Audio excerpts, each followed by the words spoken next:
আজকে আমাদের তরঙ্গের উপরিপাতের দ্বিতীয় দিনের ক্লাস। তো আজকে আমরা শুরু করতে চলেছি। আগের দিন টান করা তারের মূল সুর, উপসুর, সমমেল এগুলো বুঝেছিলাম এবং কিভাবে আসছে সেই সূত্রগুলো শিখেছিলাম। তো আজকে যেটা প্রথম করব, টান করা তারের মানে দু প্রান্তে আটকানো টান দেওয়া তারের কম্পনের গাণিতিক বিশ্লেষণ। তো আমরা ধরছি, ধরো কোনো একটা তার, এটা x = 0, এখানে আটকানো আছে, এটা হচ্ছে x = l, এখানে আটকানো আছে।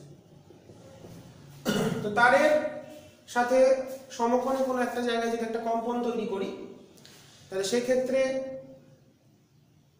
একটা তরঙ্গ প্রতিফলিত হবে, প্রান্তে বদ্ধ প্রান্তে প্রতিফলিত হবে, যেটা পরোক্ষ তরঙ্গ বলা হচ্ছে। আর প্রত্যক্ষ যেটা তরঙ্গ সেটা অগ্রসর হচ্ছে, এবং সেই পরোক্ষ এবং প্রত্যক্ষ তরঙ্গ পরিপাতনের ফলে স্থান তরঙ্গের সৃষ্টি হবে।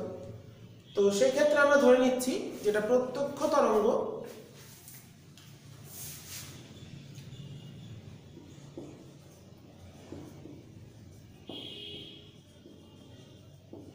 মানে সরাসরি যেটা যাচ্ছে সেটা ঋণাত্মক x অক্ষের দিকে যাচ্ছে। প্রত্যক্ষ তরঙ্গের কণার সরণ y1 ধরছি, সেটা ঋণাত্মক x অক্ষের দিকে যাচ্ছে যদি, তাহলে হচ্ছে a sin ωt plus kx। ধরে নিলাম একটা ঋণাত্মকের দিকে যাচ্ছে, আর যেটা প্রতিফলিত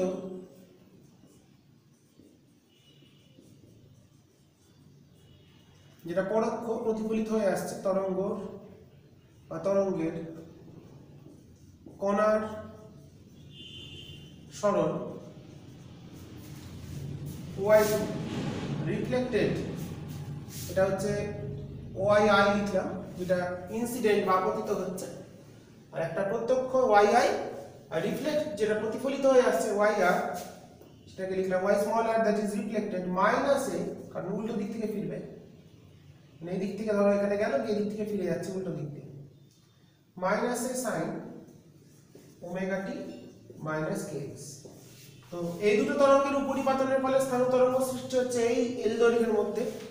তাহলে এই ক্ষেত্রে সুতরাং লব্ধি তরঙ্গের কণার সরণ, লব্ধি তরঙ্গের যে কণার সরণ হবে সেটা y ক্যাপিটাল R, এটা হচ্ছে y incident plus y reflected.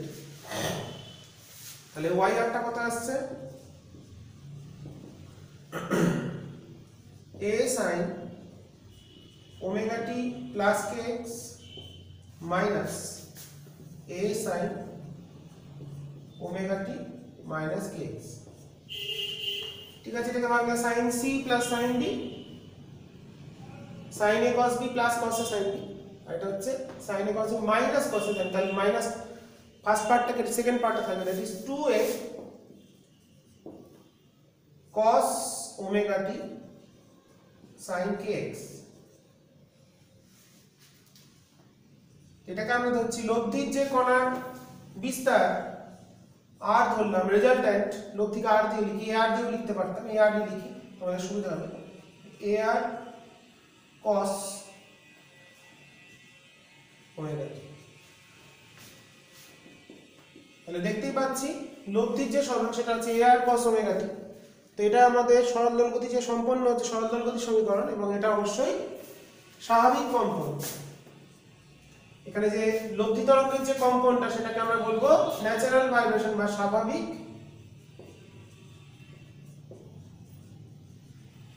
কম্পন।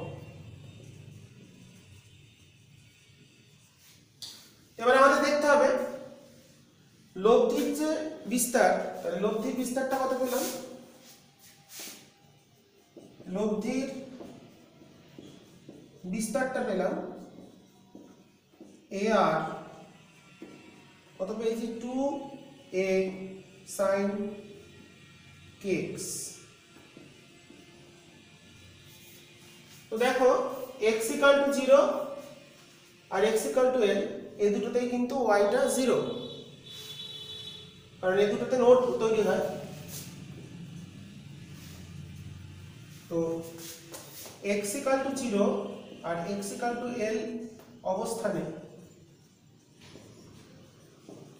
y r = 0। y r 0 যদি হতে হয় তাহলে kx কে অবশ্যই 0 হতে হবে, sin kx কে 0 হতে হবে। তাহলে sin kl যেটা সেটা অবশ্যই 0 তো 0, sin 0 টা টোটালটা 0 হয়ে যাচ্ছে। যদি আমাদের l এও 0 হতে হয়, কারণ এখানে লব্ধির সরণ যেটা হবে শূন্য হবে, নোড বা বিস্তারটা শূন্য হয়ে যাবে, তাহলে সেটা যদি করি লব্ধির বিস্তারটা শূন্য অ্যাকচুয়ালি, তাহলে লব্ধির বিস্তার শূন্য হতে গেলে তাহলে x = তাহলে এই দুটো কন্ডিশন 0 তে তো 0ই হচ্ছে, কোনো সমস্যা নেই, কিন্তু l এ 0, l এও হচ্ছে y টা 0, মানে লব্ধির বিস্তারটা শূন্য হবে। তাহলে সেক্ষেত্রে আমরা লিখতে পারি মানে এটা 0 হতে গেলে অতএব sin kl = চলে আসছে 0। sin kl টা চলে আসছে 0 কেন? আমাদের দুটো প্রান্তে বিস্তারটা শূন্য হয়। এখানে তো x = 0 তে sin 0 0 ঠিক আছে, কিন্তু l এও যদি 0 হয় তাহলে কি হচ্ছে, মানে kl = n পাই। কেন? sin থিটা কোথায় কোথায় 0 হয়, যেখানে হচ্ছে 0 তে হবে, পাইতে হবে, 2 পাইতে হবে, তারপরে চলে আসছে আমাদের 3 পাইতে হবে, এগুলোতে 0 হবে।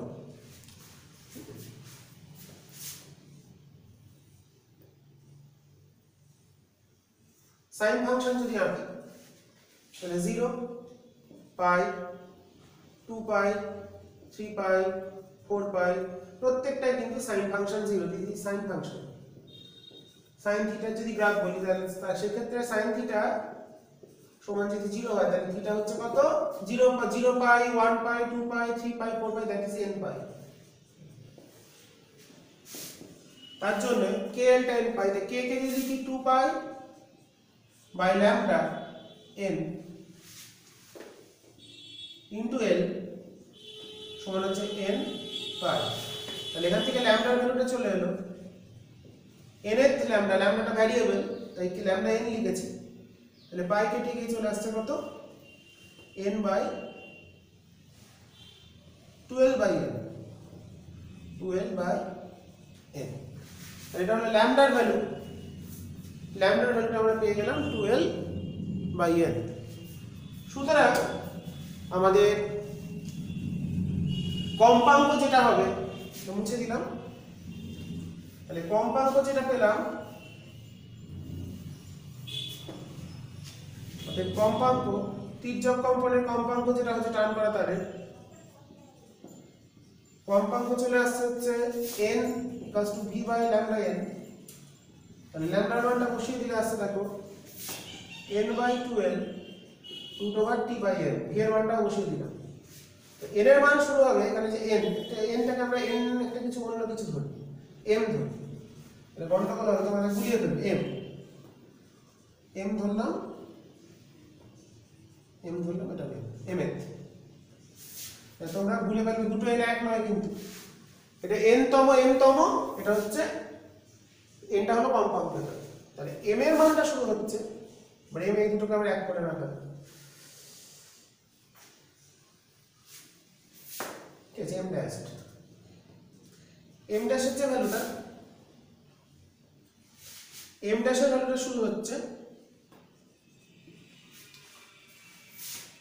0 হলে তো 0 হবে না, তাহলে 1 থেকে শুরু হবে।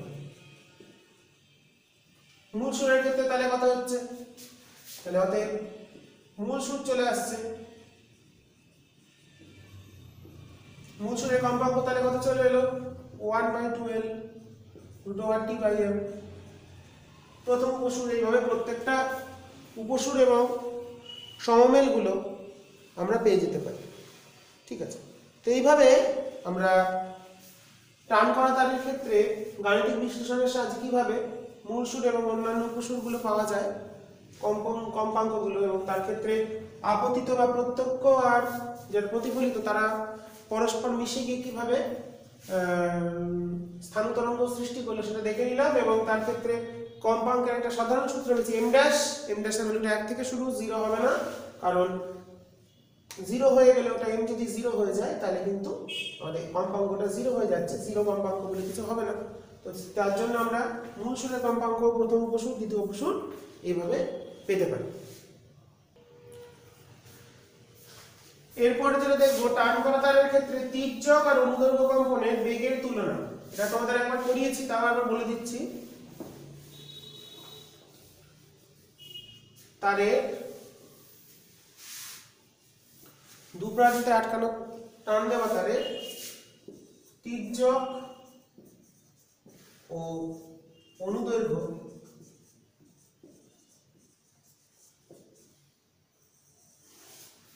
কম্পনের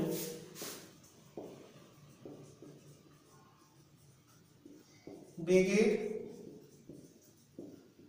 তুলনা। খুব ইম্পর্টেন্ট, অঙ্কের জন্য এই জায়গাটা খুব কাজে লাগে তোমাদের। তো দেখো তির্যক কম্পনের বেগ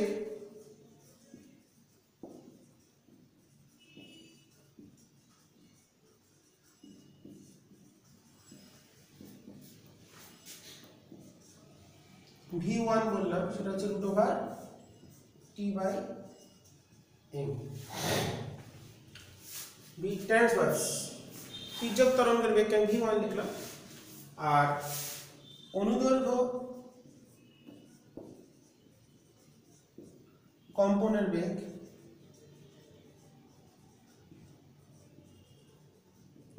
যদি v2 বলি। অনুদৈর্ঘ্য কম্পনের বেগের ক্ষেত্রে শিখেছিলাম মাধ্যমের স্থিতিস্থাপক গুণাঙ্ক এবং ঘনত্বের অনুপাতের বর্গমূল √y/ρ। এর মধ্যে কোনটা বড় সেটা আমাদের দেখতে হবে। এবার আমরা জানি ইয়ং গুণাঙ্ক সমান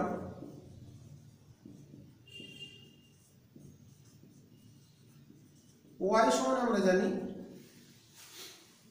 তারের টান মানে বল বাই ক্ষেত্রফল বাই অনুদৈর্ঘ্য বিকৃতি ΔL/L। টান দিলে তারের দৈর্ঘ্য প্রসারণ ΔL, তার ক্ষেত্রে যেটা টান দিচ্ছি সেটাই ফোর্স, তাহলে এটাকে লেখা যায়, তাহলে এখান থেকে T/, এটা আমাদের চলে আসছে, Fটাই হলো T টেনশন বা ফোর্স, তাহলে আসছে y ΔL/L। তাহলে এই ভ্যালুটা যদি আমরা এখানে পুট করি, আবার এটাকে কি লেখা যায় √T/এরিয়া ইনটু ডেনসিটি। এটা আমি বলেছি এমটা হচ্ছে একক দৈর্ঘ্যের ভর, তাহলে অতএব v1টা চলে আসছে। T/, এর ভ্যালুটা বসাচ্ছি, তাহলে y/ρ ΔL/L।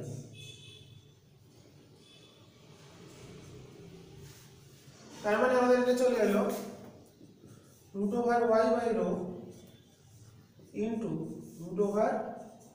√ΔL/L। ওকে, তার মানে ফার্স্ট কোশ্চেন যেটা আছে সেটা হচ্ছে অনুদৈর্ঘ্য কম্পনের বেগ, তাহলে v1 তির্যক কম্পনের বেগ সমান হলো v2 ইন্টু √ΔL/L।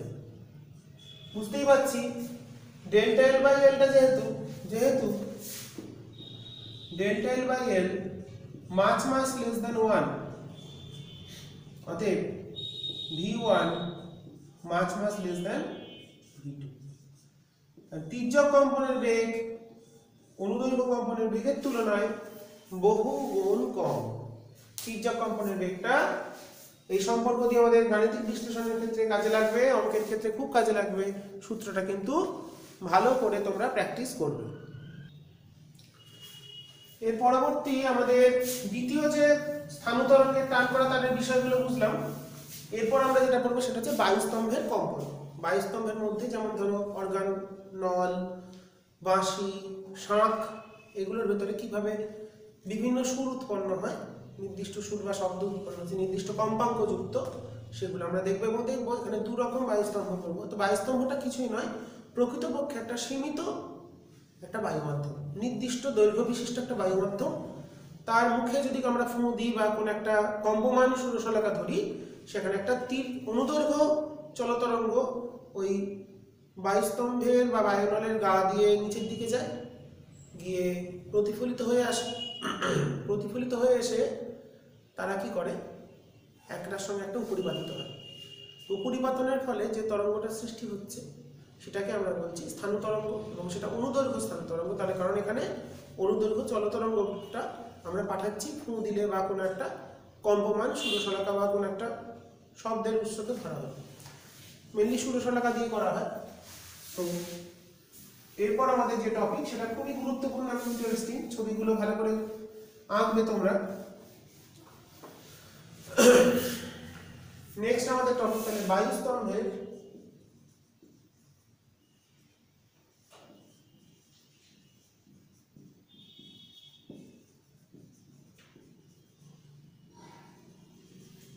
বায়ুস্তম্ভ কি? প্রকৃতপক্ষে এটা একটা সীমিত বায়ু মাধ্যম। কিছুটা শর্টে লিখে দিই, প্রকৃতপক্ষে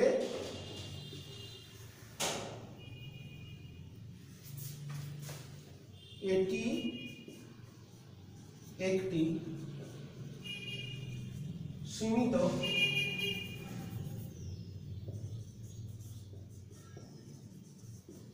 বায়ু মাধ্যম যা একমুখ খোলা, একমুখ খোলা যদি হয় তাকে বলবো বদ্ধ নল, ক্লোজ পাইপ।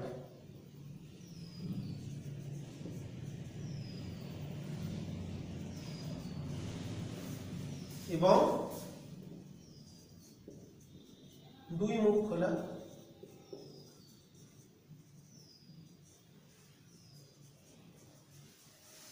দুমুখ খোলা হচ্ছে খোলা নয়।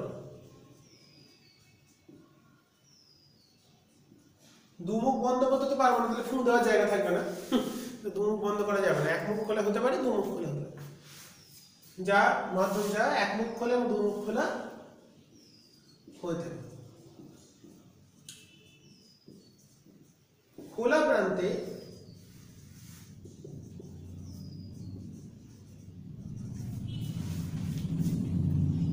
কম্পমান সুরশলাকা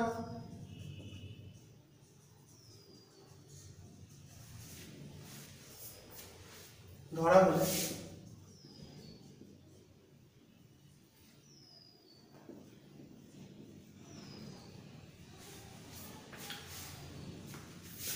অনুদৈর্ঘ্য চলতরঙ্গ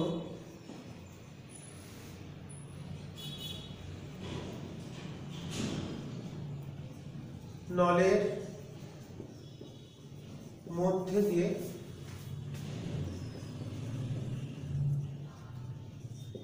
অগ্রসর হয় এবং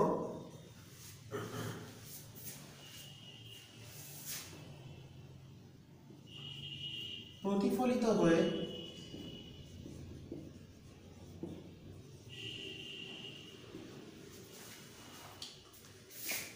প্রত্যক্ষ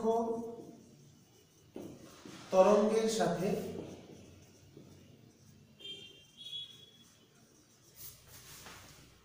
উপরিপাতিত হয়ে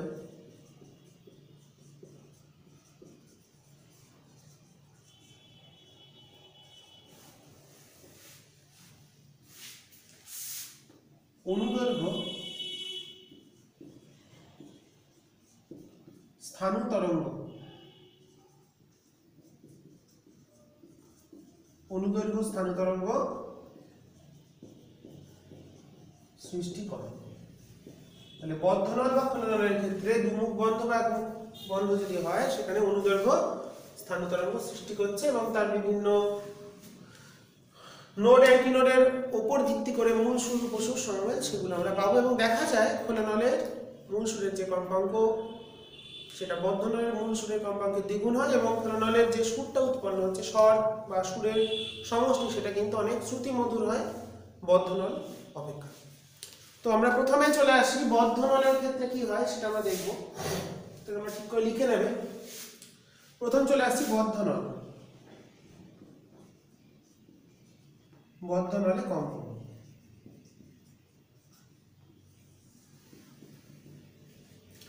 বদ্ধ নল মানে এক মুখ বন্ধ, মানে একটা সাইড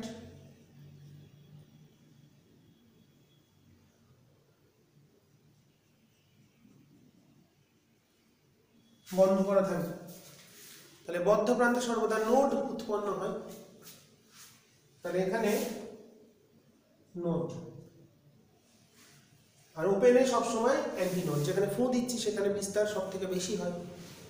তাহলে প্রথম ক্ষেত্রে মূল সুরের ক্ষেত্রে নোড অ্যান্টি নোডের সংখ্যা মিনিমাম, এটা আমরা জানি। তাহলে দেখো এখানে যদি নোড একটা যদি অ্যান্টি নোড হয়, মূল সুর দেখছি তাহলে কেমন হবে, এখানে বিস্তার বেশি, আস্তে আস্তে কমে গেল, এখানে 0।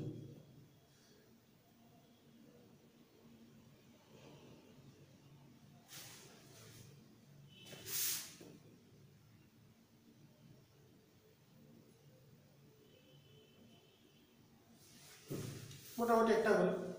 এখানে একটা অ্যান্টি নোড তৈরি হয়েছে খোলা প্রান্তে।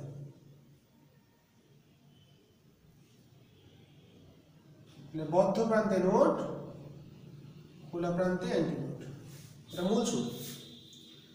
প্রথম উপসুরের ক্ষেত্রে আমরা হিসাবগুলো করছি, একটু দূরে দূরে ছবিগুলো আঁকি।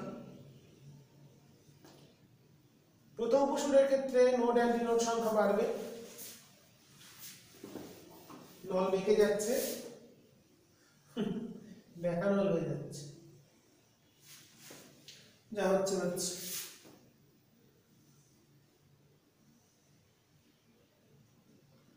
নোড আছে, কারণ এখানে নোড যদি বাড়ে, অ্যান্টি নোড নোডের মাঝখানে নোড থাকে না, একটা যদি কম্পাঙ্ক যদি বাড়াতে হয় তাহলে তরঙ্গ দৈর্ঘ্যটা কমাতে হবে, তাহলে নোড অ্যান্টি নোড বাড়াতে হবে। এখানে অ্যান্টি নোড আছে, তাহলে এই ক্ষেত্রে একটা লুপ তৈরি করে দিই।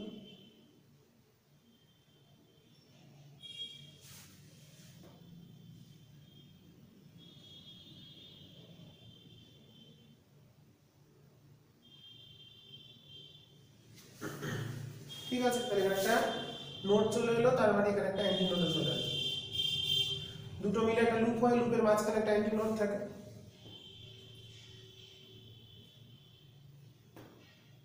এটা হলো প্রথম উপসুর। দৈর্ঘ্যটা নির্দিষ্ট, আগেরটার মতনই, টান করা তারের মতন। তাহলে এবার যদি দ্বিতীয় উপসুরে যায়,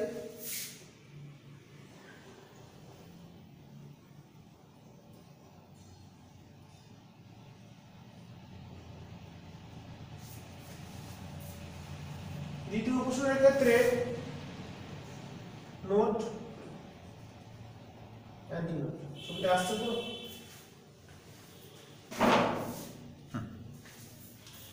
কেমন হবে,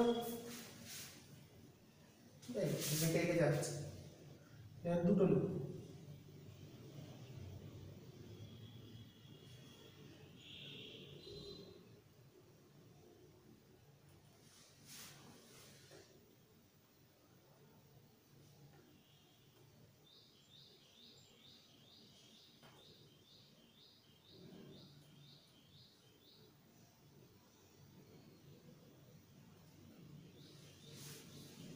নোড বেড়েছে, আগে একটা নোড ছিল, প্রথমে একটা নোড, এখানে দুটো নোড, এখানে তিনটে নোড চলে এসেছে, তাহলে এখানে অ্যান্টি নোডও বেড়ে যাবে।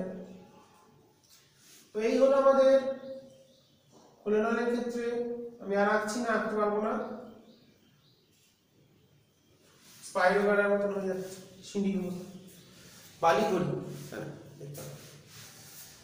তো এটা হচ্ছে এল, এটা মূল সুর, মানে প্রথম সমমেল,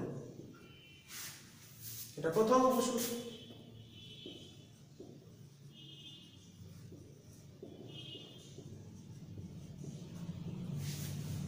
কত নম্বর সমমেল সেটা দেখবো আসবে হিসেবে। তাহলে এই ক্ষেত্রে নোড অ্যান্টি নোডের মধ্যে দূরত্ব হয় λ/4, তাহলে l সমান হচ্ছে λ/4 মূল সুরের ক্ষেত্রে, তাহলে ল্যামডা সমান হলো 4l। তাহলে মূল সুরের কম্পাঙ্ক n0 হবে v/λ, মানে v/4l। তাহলে বদ্ধ নলের ক্ষেত্রে মূল সুরের কম্পাঙ্ক হচ্ছে v/4l, একই হিসেবে। এটার ক্ষেত্রে কত, একটা λ/4, দুটো λ/4, তিনটে λ/4, তাহলে এর ক্ষেত্রে এটা হচ্ছে 3, lambda dash by 4, that is lambda dash চলে এলো 4l by 3, তাহলে প্রথম উপসূত্রটা হবে 3v by lambda dash, তাহলে 3v by 4l, that is 3n0। দেখো প্রথম উপসূর মানে তার মানে পেয়ে গেলাম 3n0 মানে তৃতীয় সমমেল। তাহলে প্রথম উপসূর বদ্ধনলের ক্ষেত্রে যেটা হয় সেটা হচ্ছে দ্বিতীয় সমমেল নেই,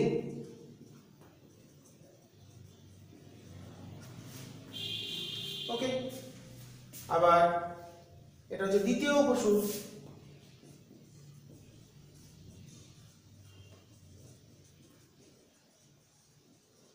এটা হিসাব করে দেখবে এর ক্ষেত্রে n2 যেটা হবে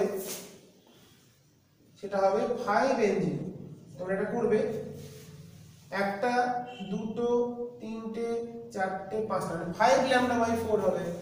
তাহলে ওখান থেকে আসবে 4l by 5, that is 5v by 4l। তার মানে এখানে বদ্ধনলের তাহলে দ্বিতীয় উপসূর মানে হচ্ছে পঞ্চম সমমেল। তাহলে বদ্ধনলের ক্ষেত্রে শুধুমাত্র দেখো বিজোড় সমমেলগুলো আছে, প্রথম তৃতীয় পঞ্চম। তাহলে আমরা কি দেখলাম,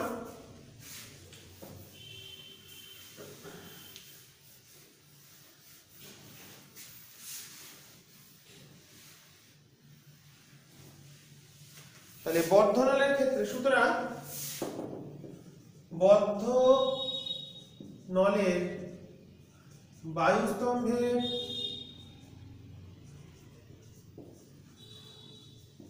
কম্পোনেন্ট হলে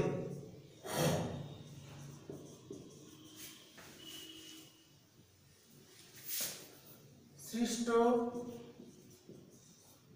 মূল সুরের শুধুমাত্র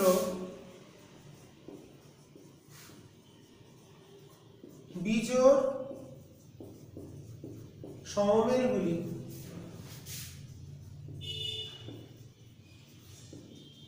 উপস্থিত থাকে।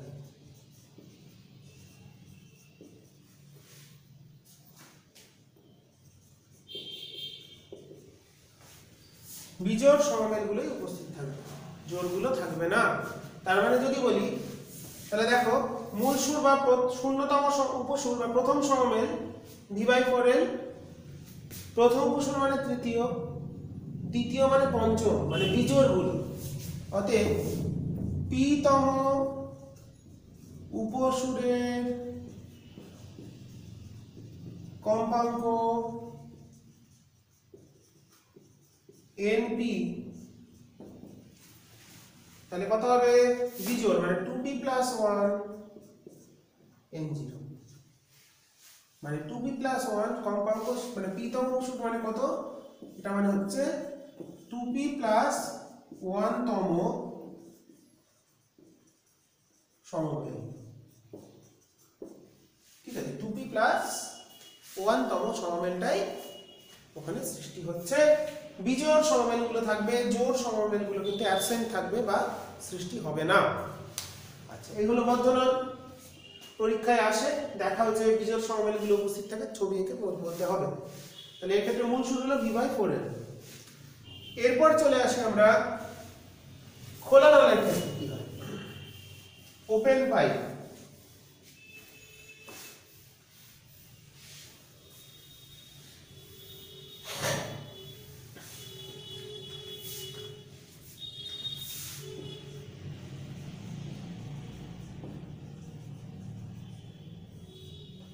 খোলা নল মানে দুমুখ খোলা, খোলা মুখে মানে কি আছে, অ্যান্টিনোড।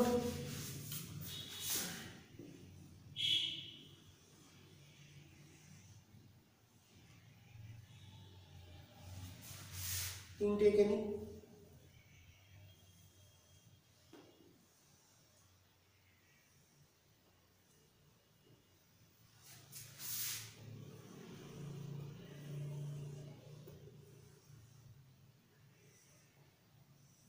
মূল সুর, প্রথম উপসুর, দ্বিতীয় উপসুর আছে। খোলার মুখ মানে সেখানে থাকবে অ্যান্টিনোড। জেনারেলি খোলা মুখে থাকে না, একটু বাইরে থাকে, সেটা একটু পরে আসছি। এরর বলা হয়, প্রান্তিক ত্রুটি সংশোধন করবো আমরা।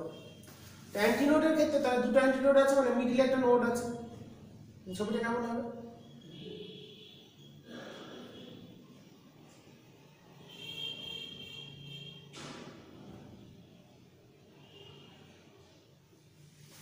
তাহলে মূল সুর হলো দুটো অ্যান্টিনোড ফিক্সড, খোলা মুখে অ্যান্টিনোড। মূল সুর হলো minimum number of node and antinodes. এবার দুটো নোডের মাঝখানে যদি একটা অ্যান্টিনোড চলে আসে তাহলে কেমন হবে?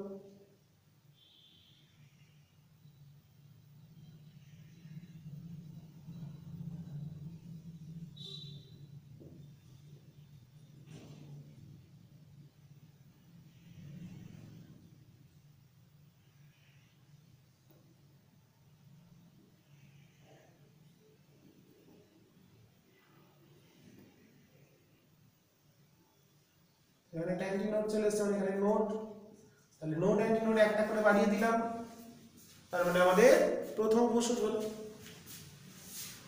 একদম বালিঘড়ির মতন দেখতে, পারফেক্ট বালিঘড়ি।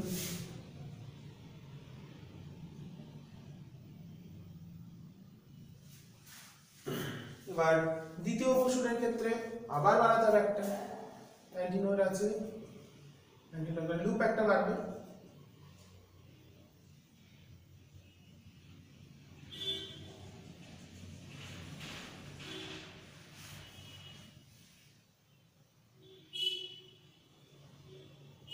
এটা খুব ঝামেলার কাজ।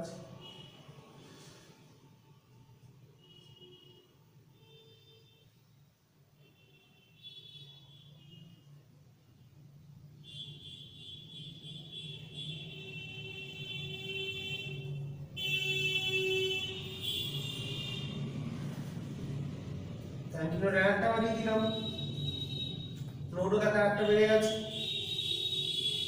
তাহলে প্রথম মূল সুর, প্রথম বসুর, দ্বিতীয় বসুর আমরা পেয়ে গেছি। এবার এদের কম্পাঙ্কগুলো একটু হিসাব করে দেখে নিতে হবে।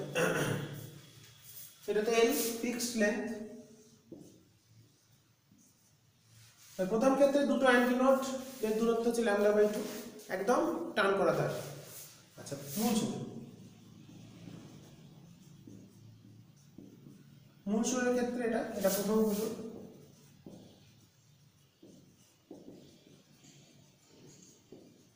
এটা দ্বিতীয় বসুর।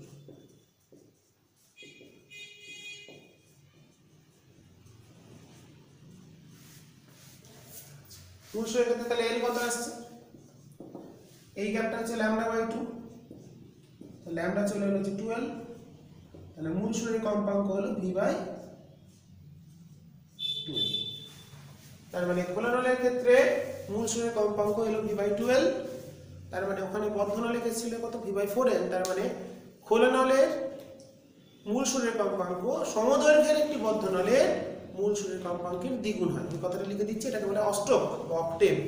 দ্বিগুণিতক যদি হয় তাহলে সেটা অক্টেভ, মানে দ্বিতীয় সমবেত। এখানে প্রথম বসুরের ক্ষেত্রে এল কত হচ্ছে? এখান থেকে অবধি একটা λ/2, আবার এখান থেকে অ্যান্টিনোড থেকে এই অ্যান্টিনোড λ/2, দুটো λ/2 মানে ল্যামডা ড্যাশ। তাহলে n0 টা কত হচ্ছে? n1, প্রথম বসুর মানে n1, তাহলে v/λ ড্যাশ মানে v/l বা 2n0। প্রথম বসুর মানে তার মানে পেয়ে গেলে আমাদের এটি দ্বিতীয়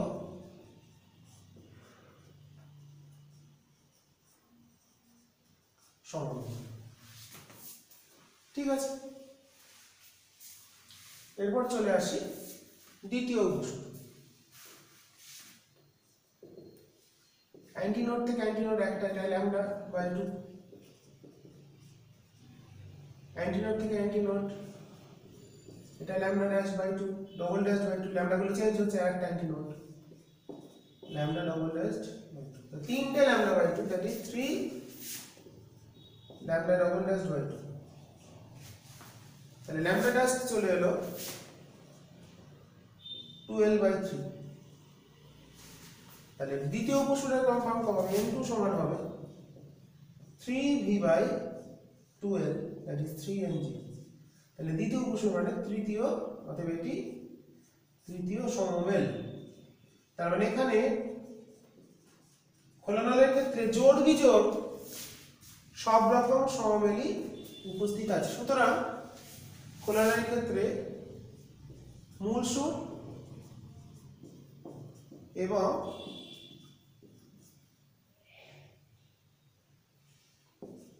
জোড় বিজোড়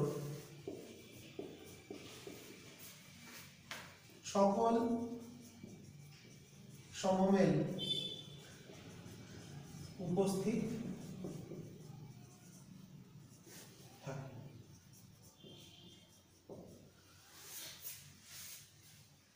তাহলে অতএব p-তম উপসূরের কম্পাঙ্ক, তাহলে এমপিটা কত আসছে? একটা করে বেশি, তাহলে p+1 * n0। p-তম উপসূর মানে p+1 তম সমমেল। ঠিক আছে, এইভাবে খোলা নল এবং বদ্ধ নলের ক্ষেত্রে বিষয়টা দেখলাম। এবং কি দেখলাম, একটা গুরুত্বপূর্ণ কথা সেটা আমি লিখে দেবো বলেছি। আর এখানে দেখো, যেহেতু সব রকম সমমেলগুলো উপস্থিত থাকে, তাই খোলা নলের ক্ষেত্রে যে সুরটা হবে সেটা অনেক শ্রুতিমধুর হবে, কিন্তু বদ্ধ নলের ক্ষেত্রে অতটা শ্রুতিমধুর হবে না, কারণ সেখানে শুধুমাত্র বিজোড় সমমেলগুলোই উপস্থিত থাকে। তো শুধুমাত্র বিজোড় সমমেলগুলো উপস্থিত থাকার কারণে যতটা শ্রুতিমধুর হয় খোলা নলের ক্ষেত্রে কিন্তু তার থেকে বেশি শ্রুতিমধুর হয়, যেহেতু সব রকম জোড় বিজোড় সকল সমমেলই উপস্থিত থাকে। আর একটা বিষয় কি দেখলাম, এটা মুছে দিচ্ছি, তোমরা ঠিক করে পড়ে নেবে।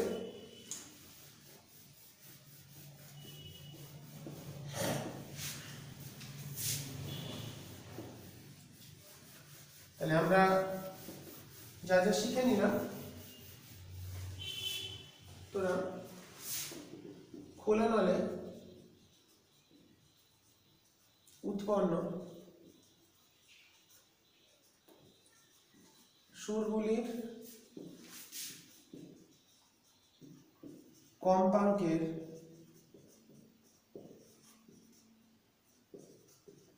অনুপাত আমাদের দাঁড়ালো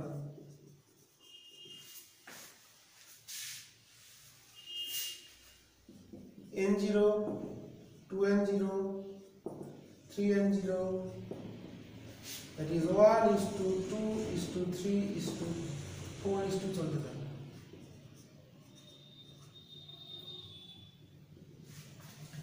সবগুলোই আছে, কোনো অ্যাবসেন্ট নেই। সব যত পূর্ণ সংখ্যা সব 1 2 3 4 5 6 করতে করতে চলবে। আর বদ্ধ নলের ক্ষেত্রে যেটা দেখলাম, বদ্ধ নলের ক্ষেত্রে এই অনুপাত আমরা শুধু যদি বিজোড়গুলো আছে, n0 আছে, 3n0 আছে, 5n0 আছে, that is odd, 1 3 5 and so on। আর একটা কি খুব গুরুত্বপূর্ণ কথা, একই দৈর্ঘ্যের একটি খোলা নলের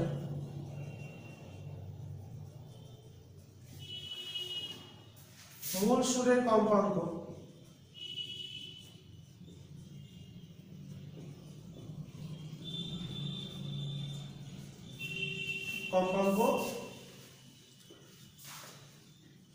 বদ্ধ নলের মূল সুরের কম্পাঙ্কের দ্বিগুণ। কেন? বদ্ধ নলের মূল সুরের কম্পাঙ্ক এসেছিল v/4l, তাকে 2 দিয়ে গুণ করলে হয় v/12, সেটাই কিন্তু খোলা নলের মূল সুরের কম্পাঙ্ক, বা 1/8 ঊর্ধ্বে। এটা পরীক্ষায় খুব প্রশ্ন আসে, তখন দুটো ছবি আঁকতে হবে। বদ্ধনলটা দেখালে কত আসছে v/4 এর, শুধু প্রথমটা মূল সুরগুলো। আবার কোলনলের মূল সুরটা দেখালে, দুটোর ক্ষেত্রে দেখালে একটা হলো v/4 এর, একটা হলো v/12। তো রেশিওটা দেখাবে 1:2 হচ্ছে, মানে কোলনলটা যদি 2 হয় তাহলে বদ্ধনলটা 1 হচ্ছে, তার দ্বিগুণ কম্পাঙ্ক। তো এটা আমাদের খুব গুরুত্বপূর্ণ। তো কোলনল বদ্ধনল থেকে আমরা কি কি শিখলাম এবং সেই সূত্রগুলো বোঝা গেল। এরপর আমরা দেখে নেব এই 22 স্তম্ভের কম্পনের ওপর, এই যে কম্পন যে শিখলাম 1/12 হোক বা v/4 এর v/12 যাই হোক না, এই কম্পাঙ্কের মান কোন কোন বিষয়ের উপর নির্ভর করে বা এর উপর বিভিন্ন বিষয়ের প্রভাব।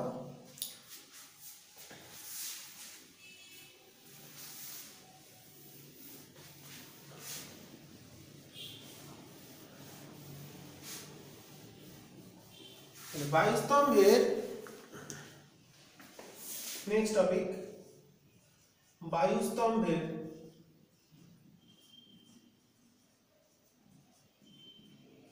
কম্পনের উপর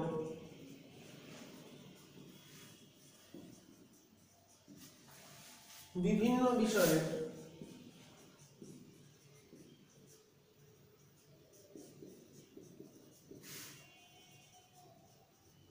প্রভাব। তো দেখো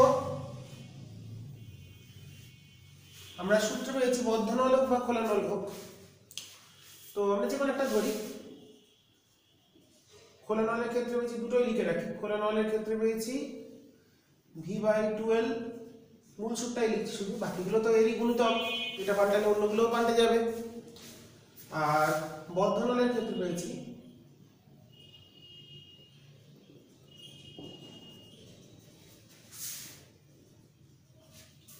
n0টা পেয়েছি v/4 এর। যাই হোক, তো বেশ কতগুলো প্রভাব আছে। 1 নম্বর হচ্ছে উষ্ণতার প্রভাব। আমরা জানি উষ্ণতা বাড়লে শব্দের বেগ বেড়ে যায়। তো কম্পাঙ্ক তো বেগের সঙ্গে নির্ভর করে, আবার দৈর্ঘ্যের সাথে নির্ভর করে, দুটো বিষয়।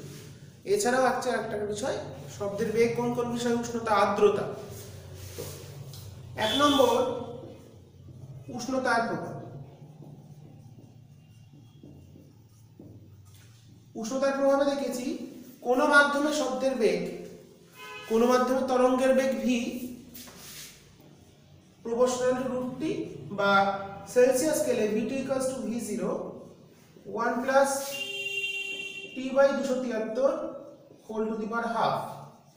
বা এটাকেই যদি ছোট করে লেখা হয়, টিটা যদি খুব কম পরিবর্তন হয়, 10 ডিগ্রি, 15 ডিগ্রি বা 20 ডিগ্রি, সেক্ষেত্রে লেখা যায় v0 * 1 + 0.00183 t, যদি টি এর চেঞ্জটা নেগলিজিবল হয়।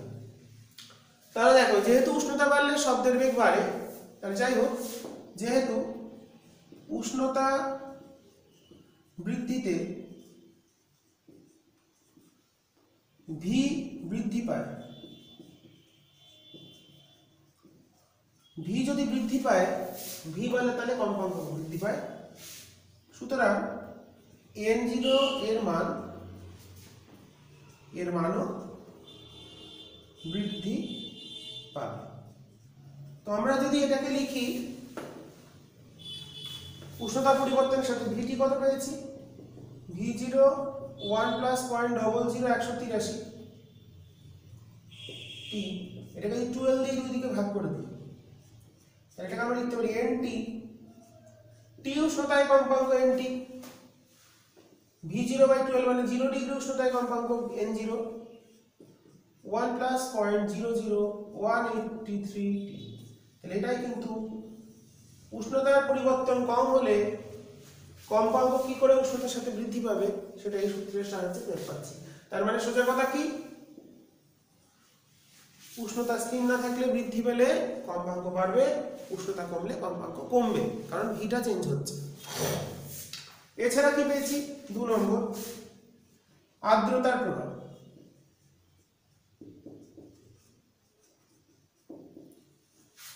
শুষ্ক বায়ু অপেক্ষা আর্দ্র বায়ুতে শব্দের বেগ বেশি, যেহেতু শুষ্ক বায়ুর তুলনায়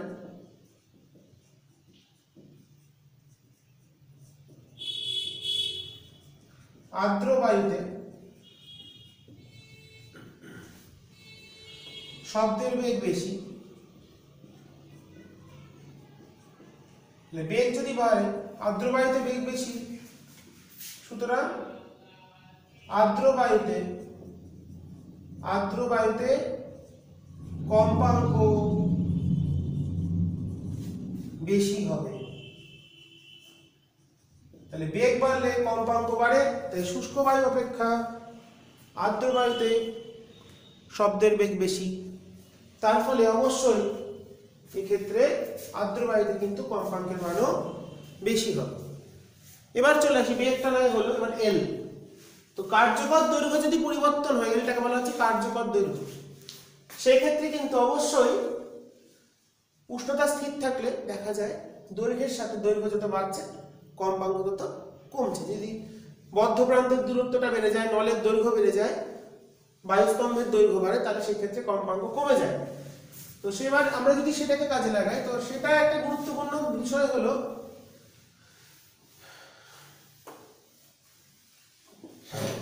তাহলে দৈর্ঘ্যের প্রভাব যদি বলি, তাহলে বায়ুস্তম্ভের দৈর্ঘ্য যত বাড়বে কম্পাঙ্ক তত কমবে। 3 নম্বর, দৈর্ঘ্যের প্রভাব যদি বলি, তাহলে n প্রপোর্শনাল টু 1/l, দৈর্ঘ্যের সঙ্গে ব্যস্তানুপাতিক, শর্টে লিখে দিলাম দৈর্ঘ্য বাড়লে। এবার ঘটনা কি, একটা বিষয় হচ্ছে অ্যান্টিনোডগুলোর অবস্থান একদম পুরো খোলামুখ যদি বলি এটা, তাহলে খোলামুখে হয় না, কম্পনের বিস্তারটা একটু বাইরে বেশি হয়। তার ফলে অ্যান্টিনোডগুলোর অবস্থানটাকে যেটাকে আমরা ধরছি, তো দেখা যায় প্র্যাকটিক্যালি ব্যাপারটা বুঝে নেব। V/, খোলা নল বললাম, V/12 হিসেব করলাম, দেখলাম কম্পাঙ্কের একটা মান এলো। প্র্যাকটিক্যালি করে দেখছি কম্পাঙ্কের মান একটু কম আসছে। নির্দিষ্ট উষ্ণতা, তাহলে বেগ তো পাল্টাচ্ছে না, বেগ নির্দিষ্ট, তাহলে নিশ্চয়ই দৈর্ঘ্যটা কোনো কারণে বেড়ে গেছে। তো দৈর্ঘ্য বাড়তে গেলে দৈর্ঘ্য আমরা কোনটাকে দৈর্ঘ্য বলছি, নোড অ্যান্টিনোডের এই যে দূরত্বগুলো, একদিকে নোড আছে একদিকে অ্যান্টিনোড আছে, তাদের দূরত্ব এফেক্টিভ লেন্থটা সেটা হলো এল। তো এলটা কি করে চেঞ্জ হতে পারে, এলটা চেঞ্জ হওয়ার একটাই উপায়, যদি অ্যান্টিনোড যেখানে আমরা ধরছি সেই পজিশনে না হয়, তো সেটাকেই বলা হচ্ছে প্রান্তিক ত্রুটি, যেটাকে আমরা বলতে পারি ব্যাসার্ধের প্রভাব, ব্যাসার্ধের উপর নির্ভর করে। এটা হচ্ছে লর্ড র্যালের সূত্র। র্যালের তোমরা জানো, র্যালের ক্ষেত্রে তোমরা পড়েছো হচ্ছে যেটা তীব্রতা বা যেটাকে বলি আমরা বিক্ষেপণ, তরঙ্গ দৈর্ঘ্যের চতুর্থ ঘাতের ব্যস্তানুপাতিক, সেটা সূত্র র্যালের সূত্র। ঠিক র্যালে সেই বিজ্ঞানী, তিনি বলেছিলেন। তো 4 নম্বর হচ্ছে ব্যাসার্ধের প্রভাব ও প্রান্তিক ত্রুটি দূরীকরণ। তো কি ঘটে, যদি বদ্ধনল বলি, বদ্ধনলের তো এখানে নোট, এটা ফিক্সড, এটা নিয়ে কোনো সমস্যা নেই। আমরা তো বলছি এই দৈর্ঘ্যটা, তো নোটগুলো যেখানে আছে আছে, কিন্তু অ্যান্টিনোডগুলো কি হয়, অ্যান্টিনোডগুলোর অবস্থান বদ্ধ প্রান্ত থেকে একটু বাইরে অবস্থান করে। এবং র্যালের সূত্রানুসারে এই যে যতটা বাইরে চলে যাচ্ছে, অ্যান্টিনোডটা এখানে হওয়া উচিত, কিন্তু কিছুটা বাইরে, মানে একটু বাইরে, মানে এ ড্যাশ, মানে একদম খোলামুখে না থেকে দেখা যায় এ থেকে এ ড্যাশের দূরত্বটা মোটামুটি ভাবে 58% অফ আর, ব্যাসার্ধের 60 থেকে 58% এর কাছাকাছি হয়। যত নল শুরু হবে প্রান্তিক ত্রুটি তত কম হবে। অ্যান্টিনোডগুলো একদম খোলামুখে না থাকে, খোলামুখ থেকে একটু বাইরে থাকে, যার ফলে একটুখানি ডিস্টেন্সটাকে আমরা বলবো সি দিয়ে লিখবো। তাহলে এফেক্টিভ লেন্থ এটা ছিল এল, তাহলে এফেক্টিভ লেন্থ এটা ছিল কত আমাদের, এল ছিল, তাহলে এখানে একটা চলে আসছে সি। তাহলে কার্যকর দৈর্ঘ্য কিন্তু পুরোটা ক্যাপিটাল এল, মানে এল প্লাস সি। যদি এটা মূল সুর বলি, মূল সুরের ক্ষেত্রে তাহলে এটা কত হবে, λ/4। অ্যান্টিনোড, এটা অ্যান্টিনোডটা এখানে নেট বাইরে, তাহলে এই দূরত্বটা এখান থেকে এই দূরত্বটা কিন্তু এখন λ/4, এই অবধি নয়, একটু বাইরে, তার মানে ল্যামডা চলে এলো 4l প্লাস সি। তাহলে এর কম্পাঙ্ক কত হবে, v/4l প্লাস সি।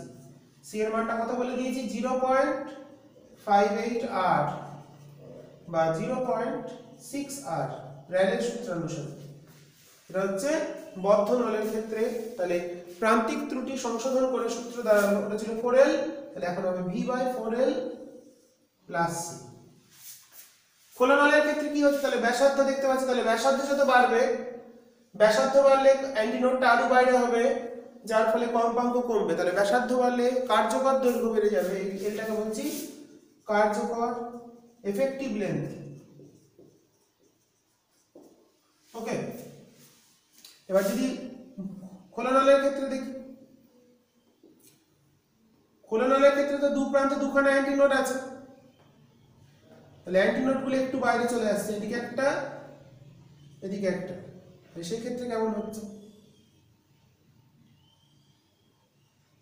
তাহলে এখন কার্যকর দৈর্ঘ্য কিন্তু এটা হয়ে গেছে, এইটুকুনি এল ছিল, তাহলে কত হবে, এদিকে একটা সি, তাহলে এটা হচ্ছে ক্যাপিটাল এলটা হচ্ছে এল প্লাস 2c। এদিকে একটা প্রান্তিক ত্রুটি এদিকে আছে, এদিকে একটা প্রান্তিক ত্রুটি আছে, তাহলে এটা একটা সি, এটাও একটা সি, তাহলে দুটো এরর আছে, দু সাইড এরর, যতগুলো অ্যান্টিনোড ততগুলো এরর, যতগুলো অ্যান্টিনোডের পজিশন, এক্ষেত্রে একটা প্রান্ত একটা অ্যান্টিনোড শিফট করে যাচ্ছে একটু বাইরে, এটার ক্ষেত্রে দু প্রান্তে দুটো, তাই দু প্রান্তে দুটোর জন্য প্লাস 2c হয়ে গেছে। তাহলে এই ক্ষেত্রে তাহলে এটা তো হয় হচ্ছে আমাদের অ্যান্টিনোড টু অ্যান্টিনোড λ/2, দেন λ/2 চলে আসছে l + 2c, দেন ল্যামডা চলে এলো 2 * l + 2c, তাহলে আমাদের কম্পাঙ্ক চলে এলো কত, খোলা নলের ক্ষেত্রে কম্পাঙ্ক চলে এলো আমাদের V/2 * l + 2c, c এর মানটা 0.6R র্যালের সূত্রানুসারে। ওকে, এবার আমাদের একটা পরীক্ষা আছে, পরীক্ষাটা একটু বলবো, টাইম তো অনেকক্ষণ হলো, পরীক্ষাটা দিয়ে শেষ করব। তো 22 স্তম্ভের একটা পরীক্ষা আছে, যেটা 22 স্তম্ভের কম্পন দিয়ে অনুনাদি স্তম্ভ বলা হয়, রেজোনেন্স কলাম। তো তার সাহায্যে মাধ্যমে শব্দের বেগ বা অজানা কম্পাঙ্ক এগুলো আমরা বার করতে পারি। যে কোনো একটা সুরশলাকা দেবে তোমাকে, একটা 22 স্তম্ভ দিয়ে দেবে, এয়ার কলাম তৈরি করে নিতে হবে। তো আমরা কি করলাম দেখি পরীক্ষাটা কেমন। অনুনাদি 22 স্তম্ভ,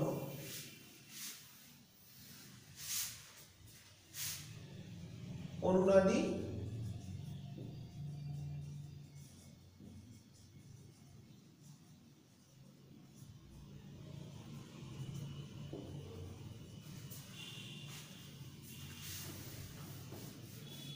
সূত্রগুলো ঠিক করে দেখে নিতে হবে,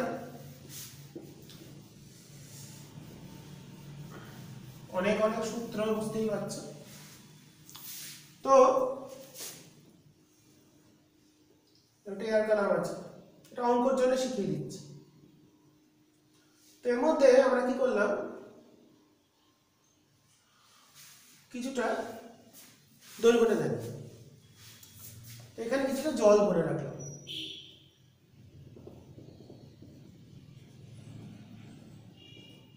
এইটুকুনি L1, মানে এটা কিন্তু এখন একটা হিসেবে কাজ করছে, বদ্ধ নল হিসেবে কাজ করছে। এবার ঘটনা যেটা, প্রথমে যখন জলস্তম্ভের দৈর্ঘ্য L1, এর মুখে একটা টিউনিং ফর্ক দিয়েছে আমাদের সুরশলাকা। সুরশলাকা মানে এর থেকে একটা নির্দিষ্ট কম্পাঙ্কের শব্দ উৎপন্ন এরকম করে ধরে, একটা হাতুড়ি, রবারের হাতুড়ি দেবে, এরকম করে আঘাত করে ধরতে হবে মুখে, এরকম করে ধরে। এবার জলস্তম্ভটা কমিয়ে কমিয়ে কোন একটা উপায় জলস্তম্ভটাকে কমাচ্ছি, কমিয়ে দেখছি যখন এর দৈর্ঘ্যটি L1 তখন অনুনাদ হয়েছে। মানে অনুনাদ মানে কি, এই স্তম্ভের যে কম্পন মানে V/4L + 3 যেটা, সেটাই এর কম্পাঙ্কের সমান। তাহলে একবার L1 দৈর্ঘ্য হলো, তাহলে তার ক্ষেত্রে কি, লাইক দিস, মানে মূল শুরু হয়েছে। এবার আমরা জলস্তম্ভের হাইটটাকে আরো কমাতে থাকছি, জলটা বের করার উপায় আছে আমাদের এখানে। তো তখন দেখা যাচ্ছে L1 দৈর্ঘ্যে যেমন আমরা উন্নত পেয়েছি, মোটামুটি ভাবে জলস্তম্ভের দৈর্ঘ্যটা যখন প্রথমটা প্রায় 3 গুণ, মানে এই দৈর্ঘ্যটা বলছি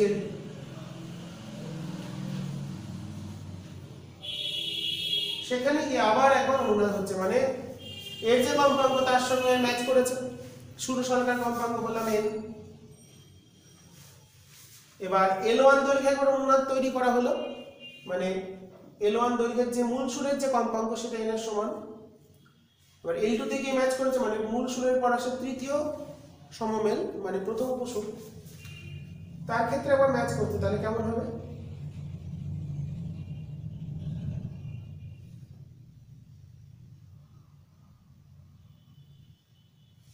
এর ক্ষেত্রে আবার অনুনাদ তৈরি হলো, মানে 22 স্তম্ভের যে কম্পাঙ্ক সেটার সাথে সুর শলাকার কম্পাঙ্কটা ম্যাচ করে গেল।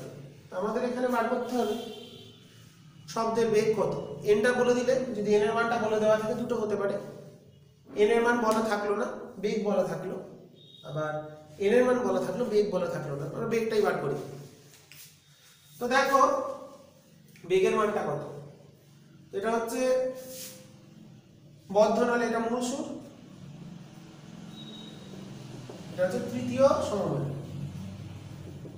দ্বিতীয় তো থাকে না, মানে প্রথম উপসুর যেটা, তাহলে এটা 1 নম্বর ক্ষেত্র, এটা 2 নম্বর। তাহলে একবার L1 দৈর্ঘ্যে, তাহলে কি দেখতে পাচ্ছি, প্রথমবার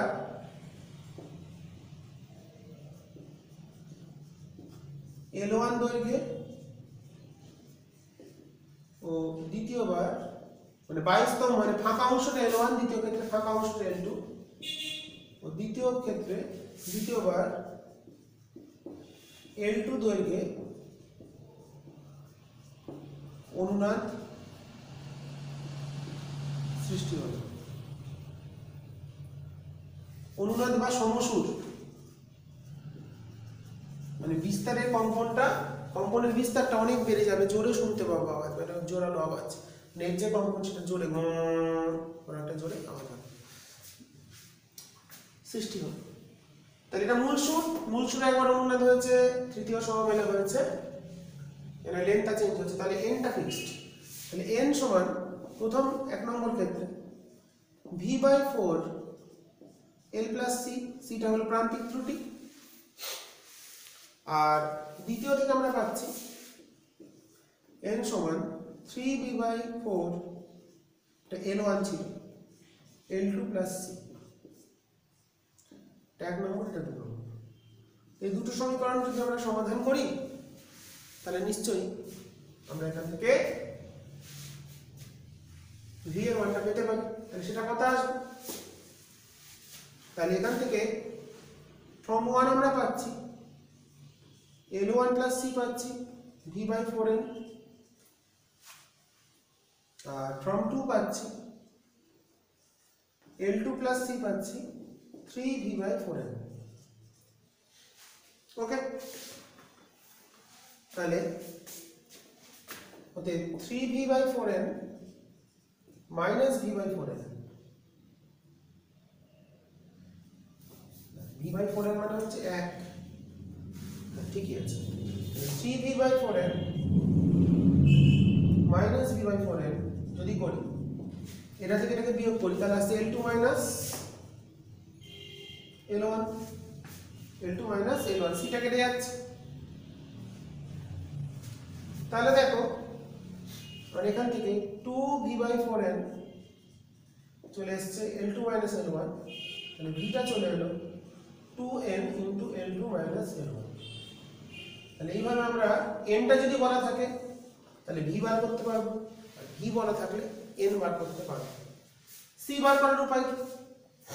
c যদি বার করতে হয়, তাহলে প্রথম ইকুয়েশনটাকে আমরা 3 দিয়ে গুণ করি, c এর একটা ফর্মুলা বার করি, এটাকে আমরা দিলাম 3, দিলাম 4, 3 নম্বর ইকুয়েশনকে আমরা গুণ করছি 3 দিয়ে, এটা থেকে বিয়োগ করছি ইনটু 3 মাইনাস 4, তাহলে আছে 3l1 plus 3c minus l2 minus c equals to আমাদের কত চলে আসছে, 3 দিয়ে গুণ করেছি, দিয়ে বিয়োগ করছি, এটা কেটে যাবে 0। তাহলে দেখো 3l1 2c আসছে, l2 মাইনাস 3l1, c চলে এলো l2 মাইনাস 3l1 বাই 2, ঠিক হলো, l2 দিকে গেল। এই দুটো হচ্ছে আমাদের প্রান্তিক ত্রুটি বার করার উপায়, এবং মোটামুটি দেখা যাবে এই যে CL1টা আসবে সেটা যে ব্যাসার্ধ, যদি আমরা এটাকে স্লাইড ক্যালিপার্স দিয়ে বার করতে পারি, ইন্টারনাল রেডিয়াসটা তার দেখবো 0. এই পরীক্ষার সাহায্যে আমরা বার করতে পারি প্রান্তিক ত্রুটিটা ব্যাসার্ধের কত গুণ হয়, দেখবো 60 বা 58% এর কাছাকাছি আসছে। এটা পরীক্ষাটা খুব ইম্পর্টেন্ট, 11 প্র্যাকটিক্যাল এটা একটা। তো যাই হোক, এইবার আমরা এই সূত্রের সাহায্যে করে ফেলতে পারি, 29 নিয়মের সাহায্যে অজানা কোনো ষোড়শলাকার কম্পাঙ্ক নির্ণয় করতে পারি, কিংবা প্রান্তিক ত্রুটি করতে পারি যদি কম্পাঙ্কটা বলে দেওয়া থাকে। ষোড়শলাকার অজানা কম্পাঙ্ক যদি গিভেন হয়, বললে ধরো এটা 520 হার্টজ, তাহলে এখান থেকে ভিটা ক্যালকুলেট করতে পারবো L1 L2 মোটামুটি একটা পরীক্ষার মাধ্যমে। তাহলে একবার তরল তলটাকে নামাতে থাকবো, প্রথমে একটা দৈর্ঘ্যে পাবো, অনুনাদ হবে, জোরে শব্দ শুনতে পাবো, বিস্তারটা বেড়ে যাবে, জোরে একটা আওয়াজ হবে, আবার নামিয়ে দেবো তরল তরল, আবার একবার অনুনাদ হবে, আবার জোরে শব্দ শুনবো। দুটো থেকে L1 L2 ডেটাটা পেয়ে যাবো পরীক্ষা করে। L1 L2 যদি এখানে n বলে দেওয়া থাকে তাহলে v পেয়ে যাচ্ছি, মাধ্যমে শব্দের বেগটা কত, কিংবা v বলা থাকলে nটা পেয়ে যাবো এই সূত্র থেকে। ঠিক আছে, তো আজকের আলোচনায় এখানে আমি শেষ করছি। এখন আমাদের এই চ্যাপ্টারে কিছু বাকি আছে, সেগুলো আমি নেক্সট ভিডিও ক্লাসে তোমাদের বলে দেবো। দুটো পার্ট 2 আজকে কমপ্লিট করে দিলাম, তোমরা ভালো করে বিষয়গুলো দেখে নেবে এবং ভালো করে পড়ে অঙ্কগুলো করার চেষ্টা করো বই থেকে। আজকে আমাদের প্রায় শেষ হয়ে গেল, আর একটা ক্লাস হলে আমার 11-এর যে তোমাদের ফাইনাল এক্সামে যা যা হবে সেটা কমপ্লিট। তোমরা ভালো করে দেখো এবং করতে থাকো। এরপর আমি শেষ হলে 11-এর বাকি যে অধ্যায়গুলো আছে, যেমন ধরো ক্যালোরি নীতি, অবস্থার পরিবর্তন, ওগুলো থেকে একটু অঙ্ক করাবো ঠিক করেছি। শুধুমাত্র ওগুলো তো তোমরা বেসিক কনসেপ্ট সবার আছে, পড়েছি ছোটোবেলায়, তো ওগুলো পড়িয়ে নিয়ে আমরা চলে যাবো ক্লাস 12-এ। ঠিক আছে, তো দেখতে থাকো এবং ভালো করে বিষয়গুলো পড়তে থাকো। আজকে এখানেই শেষ করলাম।